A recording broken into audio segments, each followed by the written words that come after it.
Hey, how's it going? My name is King Jobs, and on a recent video, a viewer left this comment. I'm at a 2.2 KD in Warzone 3, and I just can't win anymore. I have like 1,000 games played and only 22 wins. And since I imagine he's not the only one who struggles with this, today we're gonna go over how to stop losing endgames. Because if you can win your gunfights like this guy and win your endgames, well, you're gonna be enjoying Warzone a whole lot more. Now, to cover endgames properly, we're gonna do a deep dive into the 4 most important areas to have knowledge in, using a wide variety of clips. And those 4 areas are rotations, positioning, gas plays, and buy stations. So with that, let's get into the first and most important area, rotations.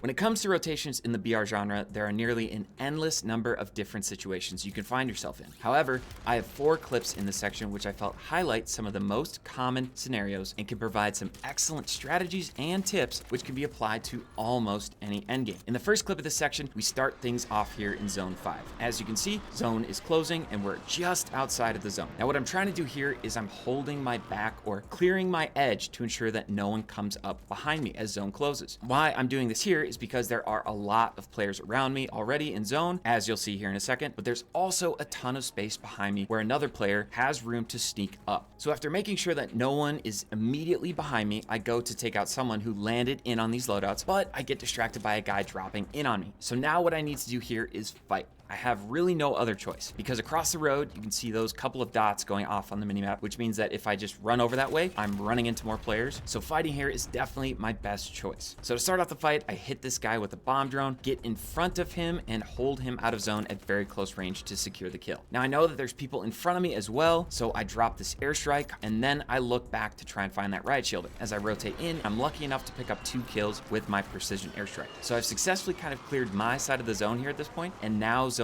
pulls in zone 6. And the way that I like to plan out what I'm going to do for my rotation is to simplify things down to 3 options. First, you can run straight into zone, go left or go right. But here on my left, I get aimed at. So I know that there's already someone on my left, and then I'm gonna be able to see another person drop down in here in just a second. So not only are there 2 people on my left, but even if I am able to quickly clear them, rotating left would send me up the hill going from low ground to high ground. And there's most likely people up there at the top on that left side. So left in general is really not a great choice. Going straight here isn't a good option either, as it just sends me out into the road in the middle of the open. So ultimately I make my way to the right. And as I'm making my way over, I just saw another ping on the minimap. So I know there's someone on top of that building already in zone, and we're gonna need to keep that in mind. But also I'm assuming that there's maybe 1 or 2 players here on my right who are fighting across the road from earlier. So notice I'm tracking where players might be based on pings that I saw from a couple of minutes ago. And now as we approach the building, I'm looking out for that player I saw on my ping from earlier who was already on the building. So I see him on the roof, and with zone on my back, my goal is to just get into the building and get into zone and then play for him to push me. Because now that I'm in zone, I don't have to do anything crazy here because I have time to wait for him to make the mistake of pushing me first. Or maybe he gets sniped or starts a fight with someone else. But eventually zone closes, pulls off of me, and he hasn't pushed me yet or gotten into a fight. So in order to clear my edge, I decide to make the move to challenge him.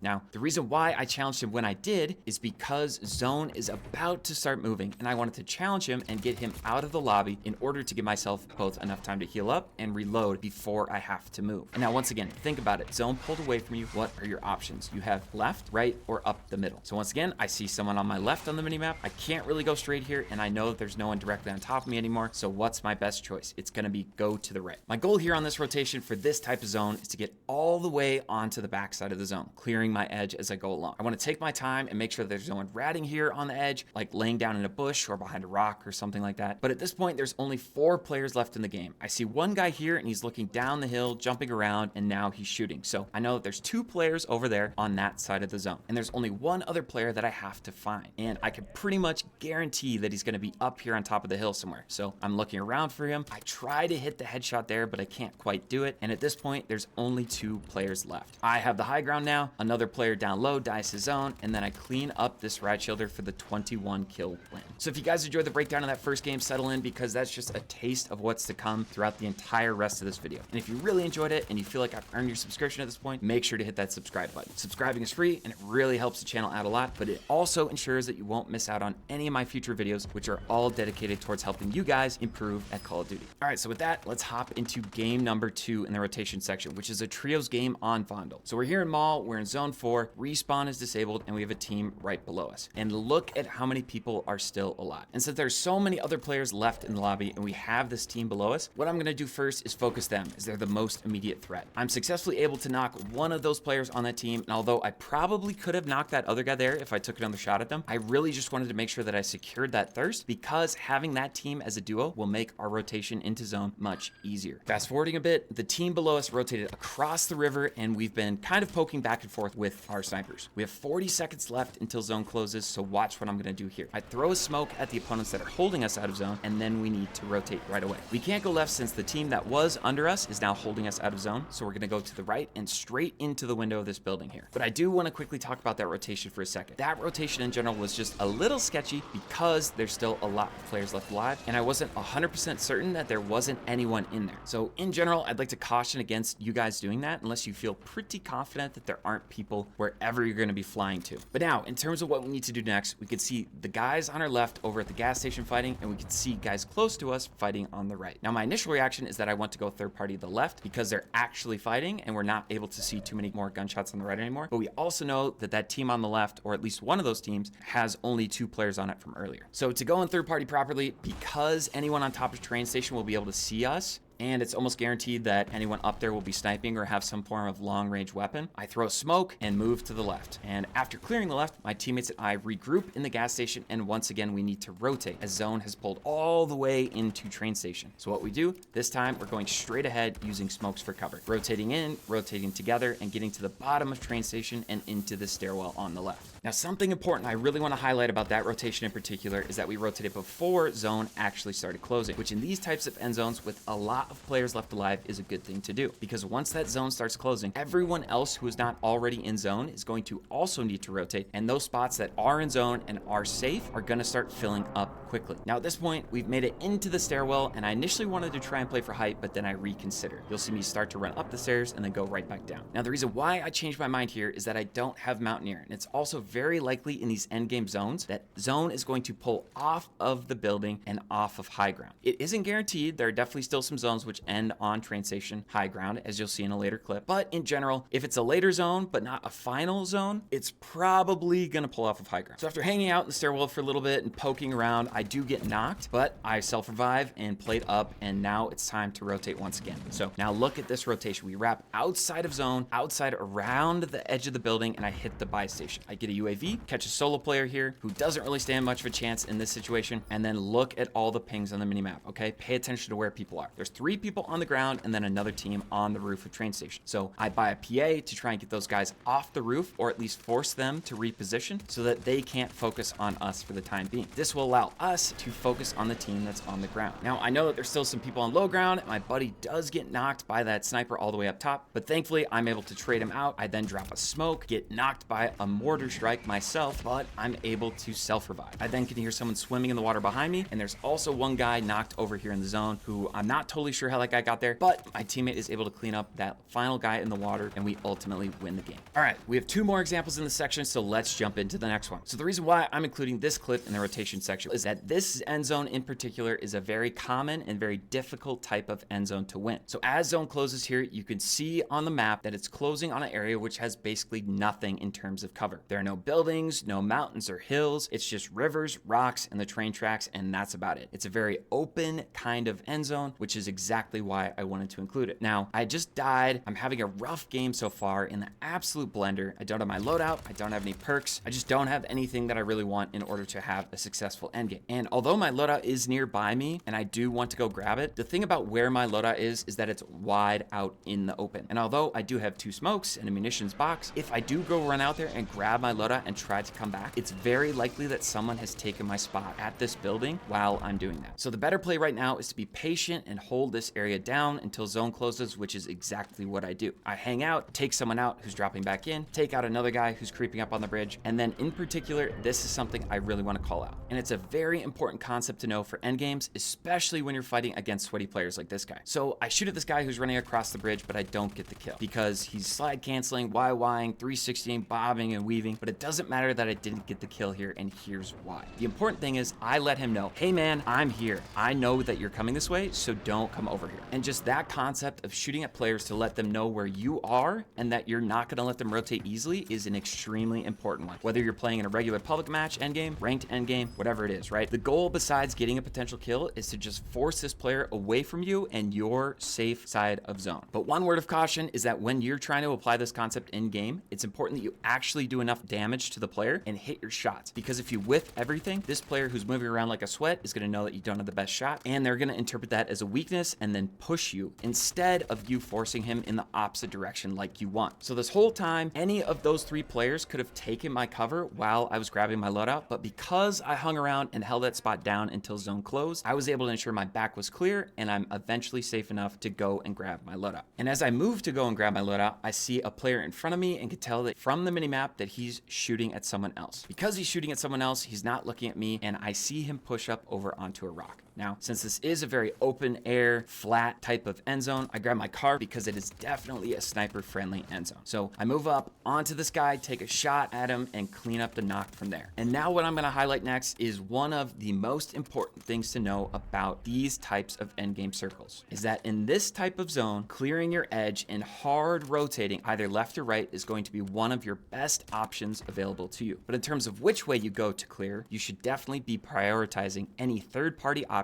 available. Now, the reason why the strategy is a good one is because the more players that you take out or put pressure on the edge of zone, the easier the rest of the game is going to be for you, because you've increased the size of the safe area you have available to use. Now, after taking out another player, there's only 2 other players left. So it's just a matter of finding out exactly where they are. But notice, I'm not pushing up right away to the ridge or train tracks, even though I know that they're over in that direction, because if someone gets to the train tracks before I do and sees me crossing, I'm pretty much cooked, because it's actually a pretty gross head glitch that they have on that ridge. So I want to find out where those players are first before I push up as safely as possible. So after hanging out for a bit and fast forwarding, I've eventually moved up to the ridge and identified where the last player is. The final opponent smokes the cross, and he's actually gotten to zone before me, which is a little bit of a mistake on my part, because if he had cover or like a good rock to play on, this win is now going to be really tough for me to get. But thankfully, he's just out in the open, and then he just challenges out, and it's a pretty straightforward win for me from there. With that, we're going to hop into this next clip, which is going to be the complete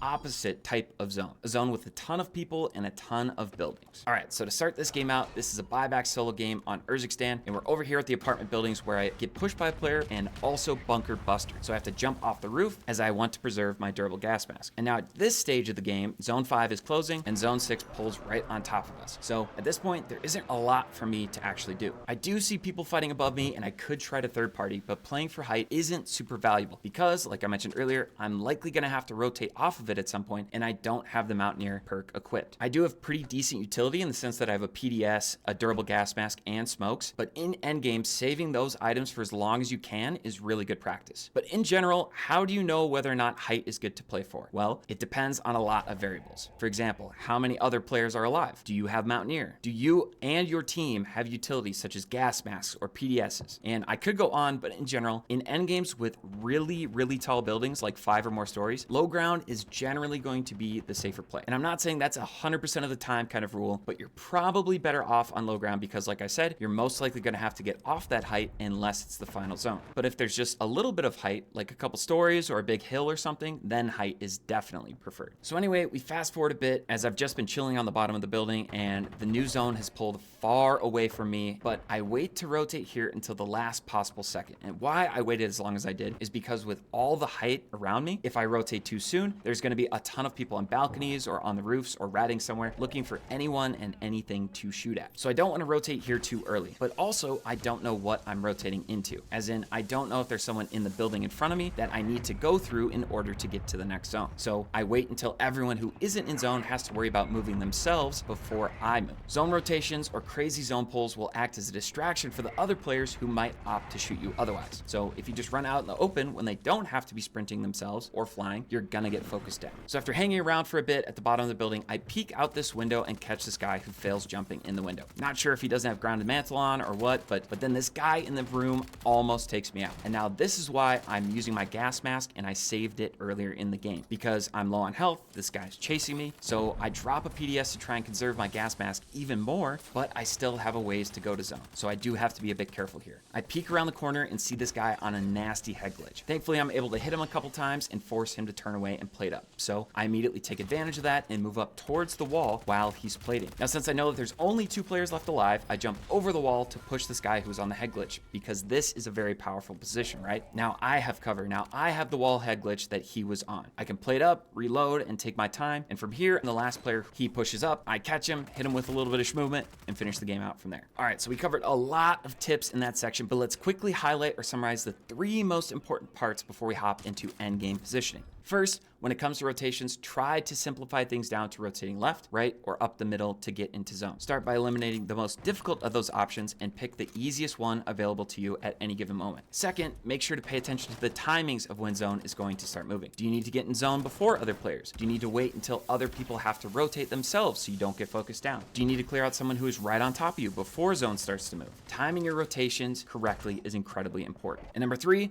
remember the concept of clearing your edge and trying to build upon a safe area that you have in zone by pushing along your edge to either eliminate players or just force them away from you and into other enemies. All right, and that takes care of the rotation section. Hopefully you guys learned a lot from that section and now have some excellent tools, tips, and strategies to apply to your own endgame rotations. And if you feel like you did learn a lot, don't forget to leave a like, comment down below, or subscribe so you don't miss out on any of my future videos. Now let's switch over into the second most important part of endgames, which is positioning, or what to do when you're already in zone. In this first positioning example, we're in a solo match on Urzikstan, and we're in zone playing around a couple of small buildings, which is really our best cover considering the other option is just a bunch of small tents and fruit stands. So we start things off by getting aimed at this guy over here on the edge of zone, and he's clearly sniping at me, so I'm bobbing and weaving, making sure I'm not standing still at any point as he does have a sniper. Now in this clip, I'm using the Pulm Yacht and I'm pre-aiming him and I'm laying down some suppressing fire, not letting go of the trigger there because hitting him with my bullets is going to cause him to flinch, which makes it less likely for him to hit me. So after taking this guy out, I go over and quickly grab some loot, get a munitions box, durable gas mask, and now I'm going back to the shacks where I initially was. And since I'm back in zone, notice that I'm constantly looking around, shouldering cover and not standing still for any amount of time. And thanks to keeping my head on a swivel, I see this guy running into the market. So I quickly live ping him and take him out smoothly without any issues at all. But after that, what do? Right back to looking around, shouldering cover, keeping an eye on all of my surroundings. But as I'm laying down here trying to improve my accuracy for a long range shot, I get beamed from a guy on the edge of zone. As I run out around the building, this guy does push up on me and I have to play and position in a way that gives me time to plate up without him being able to do any more damage to me or push me. Now he does get up far enough that he gets onto this little half wall head glitch, which is a very powerful position. So I run back into the building and put this little suppression mine down in case the next time I peek, if he does damage to me or wins a trade and tries to push me afterwards, he'll run into that. So it gives me a little bit of utility to play around. After peeking out to see if he's trying to hold me, I slide up to the wall and that acts as a very good head glitch. So now I have control of it. It's at this time I see another guy running into the market here, take a couple of shots at him, and then he full challenges me, which allows me to take him out quickly. And then I'm immediately looking and positioning my body in a way for this other guy since he heard me shooting and he knows where I am. So I reload here, which is a little bit sketchy, but the timing works out nearly perfectly as he comes around the corner right as I finish my reload. Now at this point, I throw a smoke to go and loot him a little bit because this is season 4 after all and snipers are everywhere. So pre-smoking loot is always a good thing to do. But notice how I'm playing cover here, sliding in and out and always trying to stick next to something that can stop bullets. Now this guy snipes at me on my left, and instead of hard peeking the left side of this box, I jump over it in case he is pre-aiming my left peek. Now once again, always keeping my head on a swivel and looking everywhere around me, I see this guy in the stands here over on my right. So I put a couple shots onto him, but I still have this guy on my left. So I have to position and look in a direction where he can't sneak up on me from and surprise me. Now at this stage in the end game, there's only 3 people left, and I see one ping on my minimap up on the other side of the zone, which probably is a good indication that the other opponent is over there as well. So I take this opportunity to push up to the head glitch, which is a pretty good spot. I immediately then get an amazing zone pull. However, as you'll see here in just a second when I jump up on this trash can, is that still, even though I have this disgusting head glitch, if the last remaining enemy pushes over, he's gonna have a better angle on me, and there's very little cover to my left where zone is pulling to. So if I let him get onto the hill first, he's gonna have a better head glitch or just better general position in zone than I do. So instead of waiting, I decide to push up slowly, which he does not not expect, and that allows me to win the game from there. So with that, that's game 1 in the positioning section. So let's go ahead and move into game number 2, which is from another solos match on Urzikstan. And this is a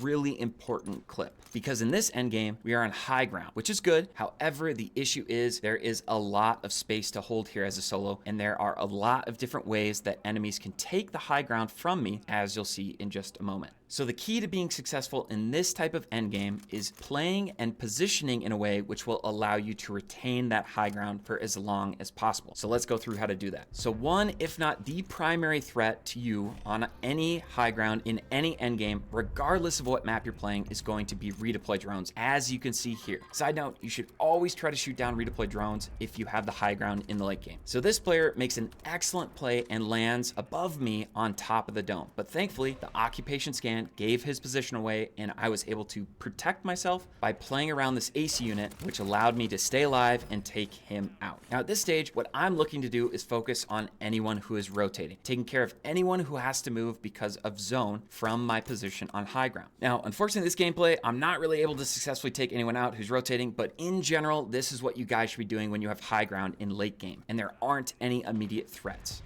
To help you do this, think about where zone is going to have to pull the most in order for a player to get to the new zone. That's the area that you should be focusing first and foremost. The other thing you should try to do from high ground is pick off people who are fighting on the edge of zone. For example, right here, I can just barely see a couple of people fighting, right? But the reason why this is a good thing to do is because those players who are fighting are going to be weak. And since I have a sniper here, I don't even really have to hit a headshot on a third party in order to secure a knock or kill. But now that I no longer have a good third party opportunity or see anyone rotating nearby me, I now go to try and focus below me because those players are immediate threats as they have relatively easy access to the roof. But something to keep in mind is that as zone starts to close, the less pathways players have to take height from me. However, at this point, there's still a couple of ways, such as this one where I see this guy flying over to me from the roof nearby.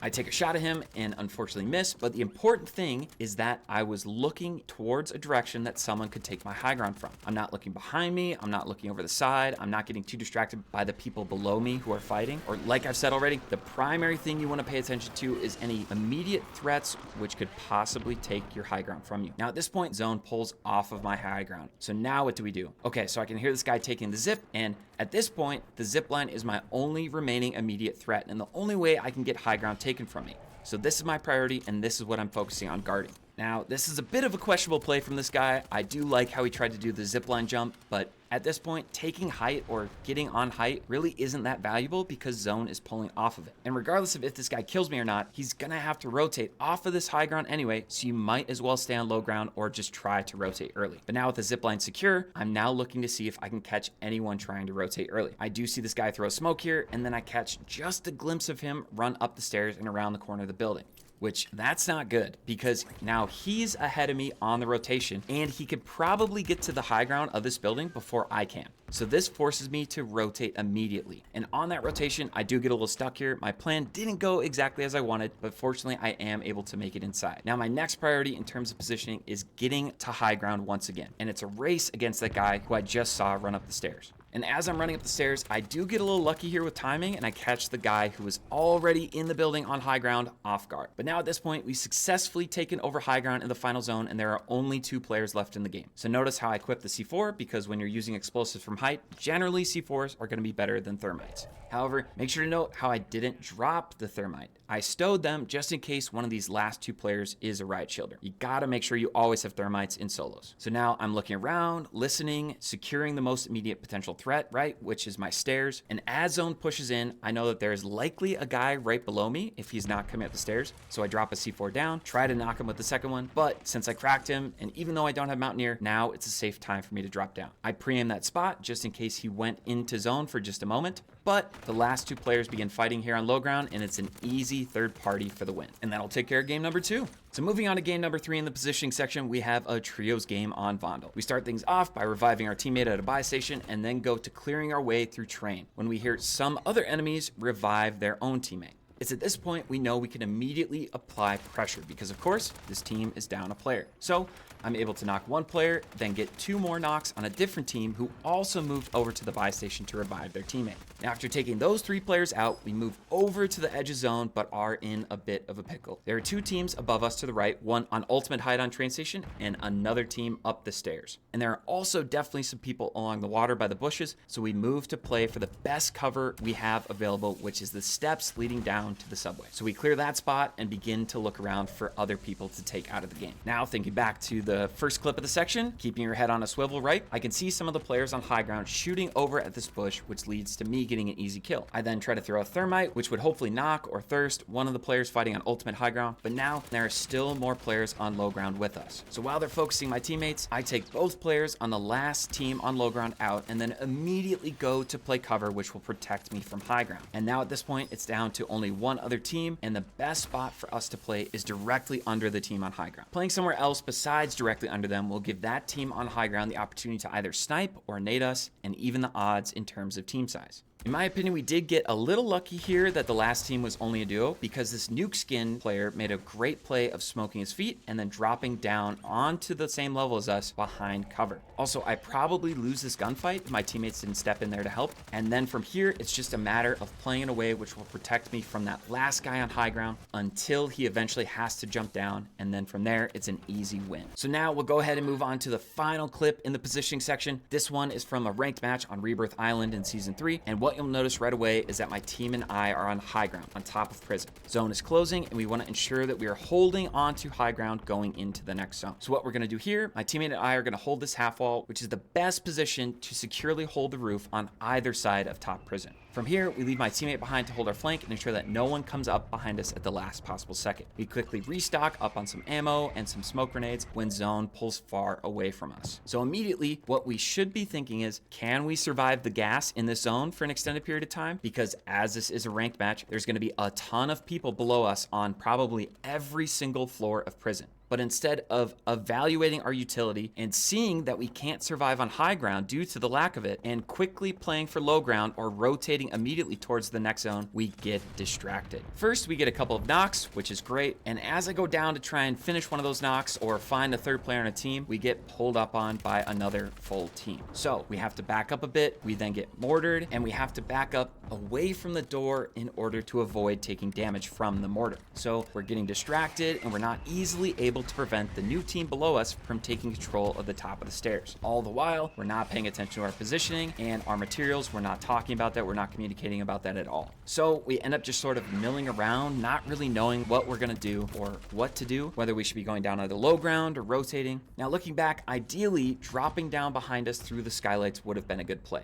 But since in this example, we're cosplaying as headless chickens, what happens? Zone is now on top of us, and we have a total breakdown. I can't stand in zone, so I jump and fly off. We're now split. I die to fall damage. Not that I would have lived long down there by myself anyway. And then at this point, only one of my teammates is left alive, and he eventually is going to die as well. So he was fine to play on the roof, but the thing was, me and my other teammate just didn't have the utility in order to survive playing on the roof for an extended period of time. So positioning wise, we needed to be quicker with realizing what utility we had available to us, make a rotation to low ground in advance, fight for a spot in zone, clear that spot, and then we can go from there. However, it didn't end up going that way. So, to summarize the most important takeaways from the positioning section. First, always try your best to play on or around cover, really at any point in the match, but especially in the endgame. But don't just play cover or sit in a building or in a corner. Constantly be looking around you and keep your head on a swivel while staying behind or close to cover. Information is your best friend and really helps you to win games. Second, when you have control of high ground in the late game, the number one most important thing you should be doing is ensuring that that high ground doesn't get taken from you.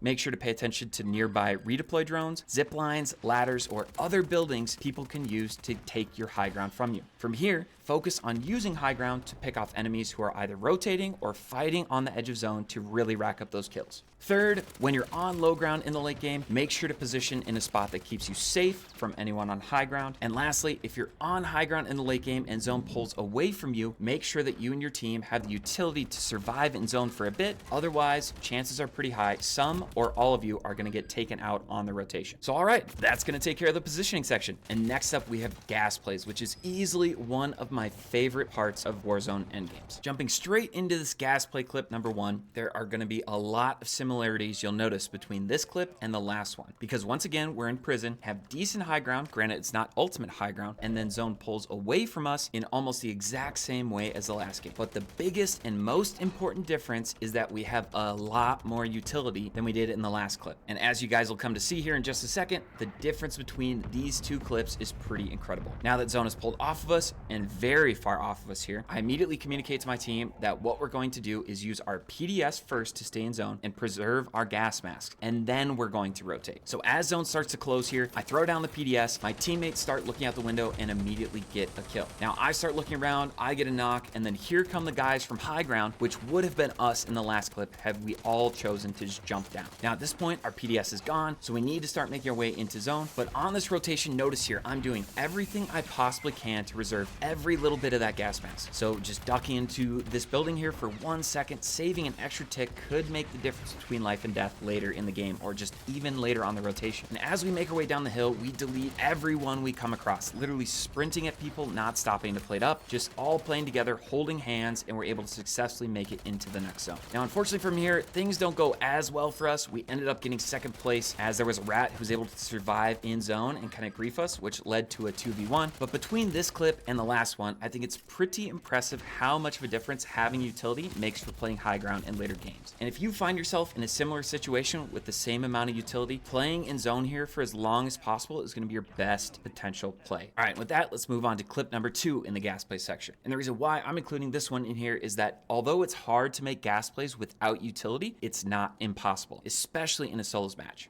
So here we are on Rebirth Island in a top 4 scenario. I'm playing slow, moving around the edge of zone. After taking out one player above me, we're down to 2 other players. And as you'll notice here, I'm moving slowly, clearing all my corners and ensuring that I'm ready and able to take a fight with anyone who could be sitting in any corner. So I clear everything, checking all the little rat spots, and I see this guy behind this booth here, and I am able to successfully take this guy out with a bomb drone. Now, this is really important. Notice right after I get that kill, I quickly dip back into gas, even though I don't have a gas mask, because if someone tries to third party me right after that engagement, just backing into zone for a little second could give me the advantage I need to successfully win in the case of a third party. But now here, watch this. This is really important for you guys to know. I smoke this side of the wall because in Warzone, walls don't apply to smokes. So me throwing a smoke here allows me to cover my cross around the corner and bomb drone this guy. And after successfully hitting my bomb drone on him, instead of chasing him up the stairs, I go around into zone to cut him off. Because if I chase him and let him get away, chances are high that he has more utility than I do to stay alive in zone and can simply outrun me for the win. But thanks to me cutting him off, I'm able to get the knock. But since I don't have enough time to climb up and thirst him, I just have to shoot through the wall and hope that I can do enough damage to kill him before I get taken out by the zone. All right, so now let's jump into clip number 3, which is a quick one, but I'm hoping a lot of you haven't thought of doing this before, but it's helped me to clutch up a ton of end games. This clip is from a trios game on Vondel, and there are 12 people from 6 different teams left alive. So what we're gonna do is inch our way in with zone into the next circle, but once circle closes, notice that since I don't have a gas mask or self-revive, and there are a ton of people around us, I opt to pick up a perk package on the ground from an enemy who I just killed, and the reason I did this is because that perk package has irradiated, which if you don't know, it allows you to play up in zone even if you don't have a gas mask. Now the second the zone closes, notice how I once again smoke the inside of the wall, which is going to cover us once we run out of the building, because walls don't actually exist when it comes to smokes in Warzone. I know it makes a ton of sense, right? And we run straight into the team who was on height above us, and zone is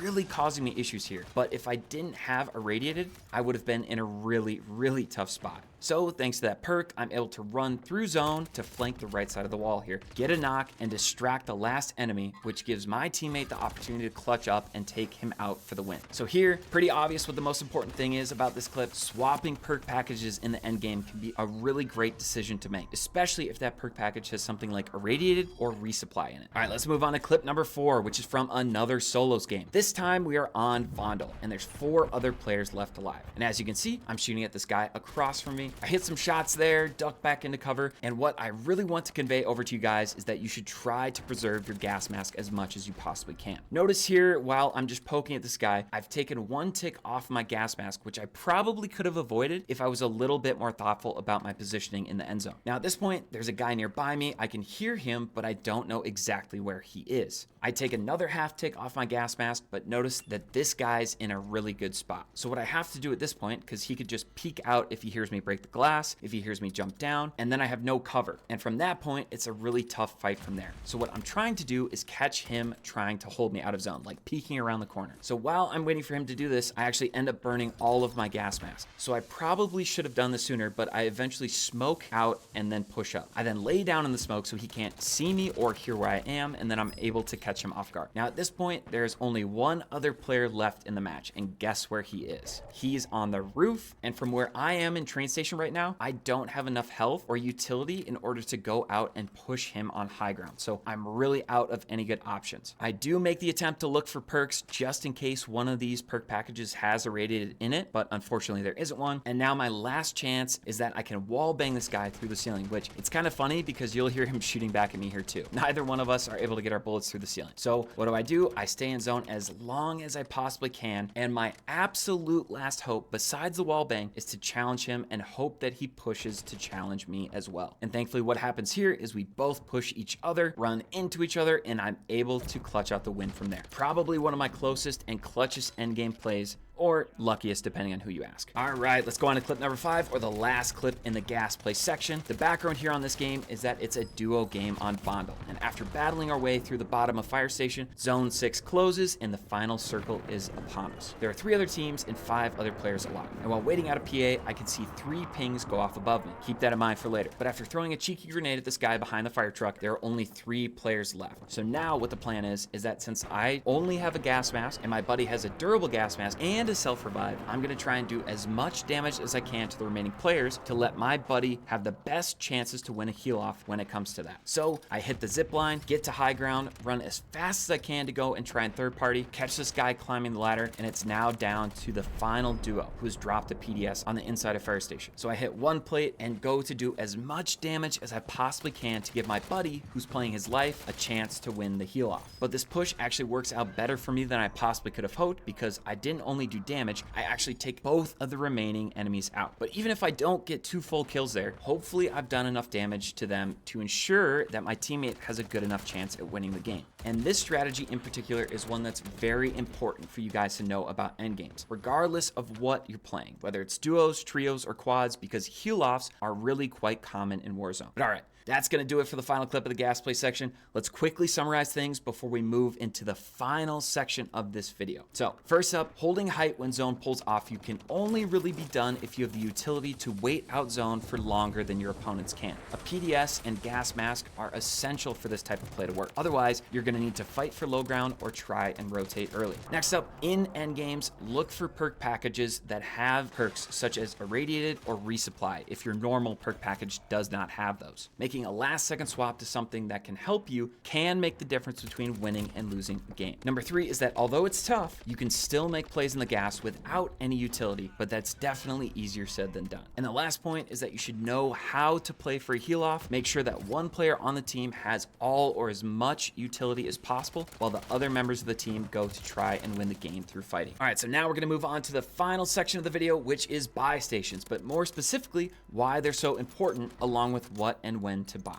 But before we go into that, first of all, thanks for making it this far throughout the video. Hopefully you guys are learning a lot from the different sections so far. And if you feel like you've learned a lot of tips, tools, and strategies to apply to your own endgames, leaving a like, a comment, or subscribing means a lot. Anyway, let's go ahead and hop into the final section, buy stations. So to set the background for this first clip in the buy station section, it's a solos game on Urzikstan in season 4. I have 15 kills and there's still 7 other people left alive in this end zone. We start things off by me getting a knock on someone PRDing into zone, And honestly, I'm not really sure how I won this gunfight. I really should lose this 10 out of 10 times, but somehow I managed to win it, and there are now only 4 other players left at this point. But the issue is, I have no idea where they are. So I try to work right, as that's the closest path to zone, but I get hit with a mine as I try to push someone in the bathroom here. So I can't really go into that building and take that guy out like I wanted to. I run around the outside, try to play for height, which I'm not sure if you can actually mantle on top of those crates in general, but now this is where the buy station comes into play. First of all, and admittedly this wasn't intentional, but I do pick up the comms vest, which actually turned out pretty well. But now notice first I buy a UAV and pop it before buying a precision airstrike, which lets me see right away if there are some players nearby me. And this is where the comms vest was actually useful for once, because if you take a look at that minimap, ghosted players appear as a normal UAV ping, while unghosted players appear as the advanced UAV ping. Now, thanks to my UAV, I have some information on where people are, so I drop my PA on top of the building. This covers my rotation from the players who are on high ground and make sure they can't focus me while I'm rotating. From here, I take out a riot shielder, catch this guy laying down, and now we're down to a 1 versus 1. I get some of those high alert pings so I know where this guy is, try to get a cheeky little snipe on him, and from watching this back, it looks like he's trying to stick me for the win, which in season 4, I'm not exactly sure why he's doing that, because even if he does, if a player has blast shield, a sticky grenade or Semtex isn't going to knock that player. But yeah, that takes care of clip number 1 in the buy station. So with that, let's jump into game number 2. So now here, this is a duos game on Vondel, and man, this is a rough game for me as I only have 4 kills in zone 5. And not only is it a tough game, I'm in a tough spot at the moment. I don't have my loadout, I don't have any perks, I barely have any ammo or utility, and my duo is spectating. So things really aren't looking great. However, it's not over yet. So we jump over the wall here out of graveyard and take this guy out. And since my buddy is dead, notice what I do. I hit the buy station and immediately jump into the building. Now, this might seem pretty obvious. Revive your teammates when they're dead. Okay, I get that. But at the same time, I notice a ton of players, whether I'm playing ranked or just public matches, struggle to decide whether or not to buy their teammate back or how quickly to buy their teammate back. But the thing is, there is so much going on in the endgame that players can't always focus buy stations, or camp them, or guard them. The exception to this rule, though, is I would say if you're playing trios or quads, where there's more players that have more flexibility to look around and camp or keep a close eye on the buy stations. But generally,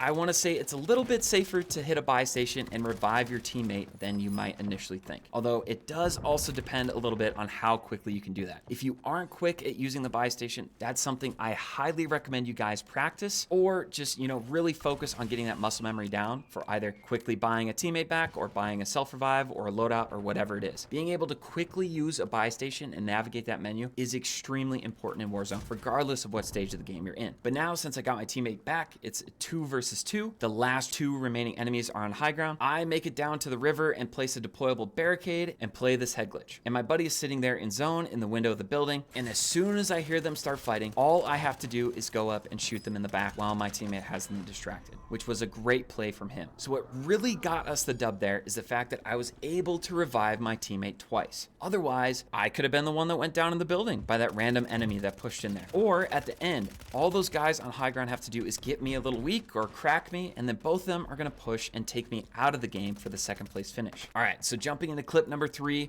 or the last clip of the video before we wrap things up. And the reason why I'm including this clip as the final clip of the video is because I used the buy station multiple times in this endgame. So first things first, there are 9 other players left alive, soon to be a couple less than that, and we're on the edge of the mall here, right next to the buy station. Now, while taking this duo out that pushed us, we're getting looked at from the top of the mall and from across the river, and basically everywhere. So what I'm trying to do now is get an angle on those guys who are on the roof. And I'm able to play this little head glitch here and get a knock on one of the guys who's up top. Now, I try to get the thirst, but I'm just not quite able to hit the shot. So I mantle up to get a better angle, and I'm unable to get the thirst, but I do knock his teammate. Now, my initial reaction, or something that is ingrained in my muscle memory, is to immediately try an airstrike after getting a knock with a sniper, or any kind of knock at long range. But unfortunately, I only have a cluster mine, so I immediately hit the buy station for a PA. I call that PA in, and then I buy another precision airstrike. So why am I buying another precision airstrike there? Well, since those guys are still alive on top of high ground there, and my buddy and I need to rotate by them to get into zone, dropping another PA on top of them while we're doing that is going to make our rotation a lot safer. Now, as we make our way over, I drop down my cluster mine onto the low ground under this team's height, because most likely they're going to jump off and try to fly across the river. But if they don't, if they're getting held by someone else, it's going to be better for them them to drop down onto the ground and hopefully directly onto my cluster mine. Now, me and my buddy hang out on the edge of zone because going directly across the river isn't a safe play with this team behind us on the high ground. And as you'll notice, I do actually get a hit with that cluster mine I put down. Unfortunately, it wasn't a knock, but still good enough to do damage and get a crack. And then somehow, while I'm swimming in the river here, I'm able to hit this shot. Granted that this was a clip from before the car was nerfed for the first time, and that's probably why I was able to do it here. But anyway, we're now swimming in zone, trying to play it up, and I can see this guy dive into the water to try and revive his teammate. I get the weird bug where your pistol won't come out in the water, but thankfully my buddy is able to finish the duo from there. So at this point, there are 5 other players remaining in the lobby. We're on the wall here, and we're in a pretty decent spot in zone. We have good cover from any teams on high ground, and so we don't have to do a lot at this moment. I then see some pings on the minimap and hear some people fighting close to us, so I jump up to try and third party. My teammate and I combine our shots to take out the last remaining player on another team, and now it's down to a 2v2, with the last team being on high ground. So I put down my precision airstrike, which I purchased earlier at the buy station, and quickly get to cover. And now there really isn't too much great cover here. I can't really play in a position where I'm safe from that team on high ground just due to the angles that they have. So what do I do again? I go and hit the buy station once more after my teammate dropped another precision airstrike on them. But notice what I buy here. I don't opt to get another precision airstrike. I get a mortar instead. And the reason why is because with my buddy having just called in a PA, if I buy another PA there myself, I'm not going to be able to call it in right away. However, you can call in a mortar and a precision airstrike simultaneously. But also the mortar lasts longer, and in Warzone 3, mortars are actually pretty good. And as you can see, between my nades and the mortar, we're able to take out the last 2 remaining players for the win. But anyway, that's gonna do it for the final section of this video. I really hope you guys enjoyed watching, and I have a ton of new tips, tricks, and strategies to be much more successful in your end games going forward. So with that, thank you all for watching, and I will see you all in the next one.